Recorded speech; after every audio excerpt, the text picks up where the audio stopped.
Assalamualaikum warahmatullahi wabarakatuh. Perkenalkan, nama saya Luftania Ginaratika. Saya dari kelas 3C Akuntansi Syariah. Saya berasal dari Pontianak di Jalan Ayani 2, Parit Haji Musim 2. Maksud dan tujuan saya berada di Zoom tadi untuk berpartisipasi dalam mengikuti pembelajaran Islamik ini dengan baik dan memudahkan saya berkomunikasi saat pembelajaran sedang berlangsung. Yang mana tema hari ini pada tanggal 24 September 2021 membahas tentang pemasaran Islam.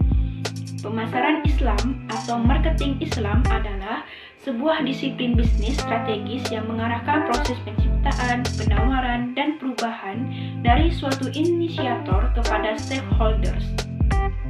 Dan dalam keseluruhan prosesnya sesuai dengan akad dan prinsip-prinsip muamalah bisnis dalam Islam. Artinya, bahwa dalam marketing syariah, seluruh proses, baik proses penciptaan, proses penawaran, maupun proses perubahan nilai, tidak boleh ada hal-hal yang bertentangan dengan akad dan prinsip-prinsip muamalah Islam. Maka dari itu, jika penyimpangan prinsip-prinsip muamalah Islami tidak terjadi dalam suatu interaksi atau dalam proses suatu bisnis, maka bentuk transaksi apapun dalam pemasaran dapat dibolehkan. Contoh penyimpangannya seperti riba yang telah termaktub dalam Quran Surah Al-Baqarah ayat 275. A'udzubillahi minasyaitonirrajim. Bismillahirrahmanirrahim.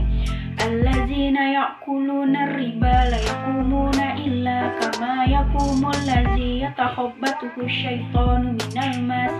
Dzalika bi annahum qalu innamal bai'u mislur riba wa ahallallahu al-bai'a wa harrama riba.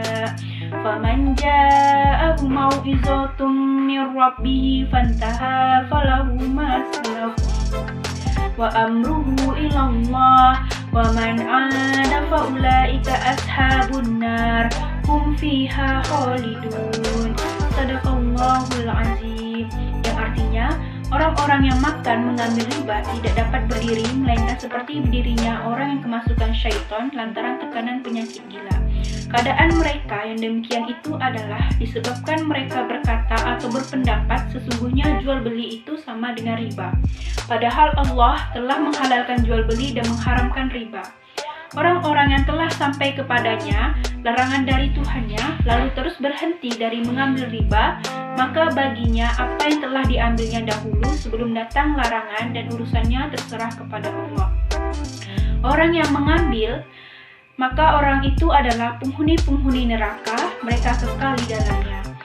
Ayat ini menjelaskan bahwa Allah telah menghalalkan jual beli yang sesuai dengan ketentuan dan syarat-syaratnya, dan Allah sangat mengharamkan riba. Maka, jika kita melakukan riba, maka ancaman Allah terhadap orang yang telah melakukan riba adalah sebagai penghuni neraka selamanya. Dan yang kedua, juga terdapat dalam Quran Surah Al-Jumu'ah ayat 10. A'udzubillahi minasyaitonirrajim. Bismillahirrahmanirrahim. Fa iza qudiyatish sholatu fantashiru fil ardi wabtaghu min fadlillahi wazkurullaha katsiran la'allakum tuflihun. Yang artinya, apabila sholat telah dilaksanakan, maka bertebaranlah kamu di bumi. Carilah karunia Allah dan ingatlah Allah banyak agar kamu beruntung. Ayat ini menjelaskan bahwa Allah Subhanahu wa Ta'ala menyuruh kita setelah sholat dilaksanakan, kita bisa kembali bekerja untuk mencari rezeki dengan cara yang halal. Tetapi ketika waktunya sholat tiba, hentikan aktivitas duniawi dan berikan atensi penuh untuk menunaikan ibadah dan selalu mengingat Allah. Oleh sebab itu, marketing dalam Islam atau pemasaran harus didasari dan ditanamkan dalam diri untuk menerapkan pada sifat sidik, amanah, fatonah, dan tabligh, yaitu harus melakukan prinsip-prinsip keadilan dan kejujuran. Maka dari itu, produk yang kita jual haruslah halal dan baik. Dalam menentukan harga, tidak boleh menggunakan cara-cara yang merugikan pebisnis lainnya.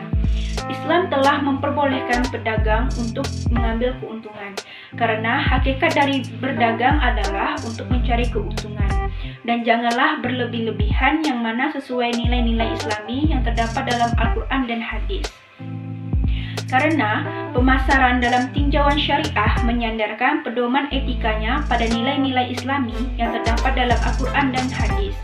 Promosi dalam tinjauan syariah yang sesuai dengan merefleksikan kebenaran, keadilan, dan kejujuran kepada masyarakat. Periklanan yang mengikuti ajaran Islam akan menyebarkan moral yang baik. Pemasaran yang baik tidak akan menguntungkan satu pihak saja, namun menguntungkan bagi semua orang serta sebaliknya, tidak merugikan salah satu pihak.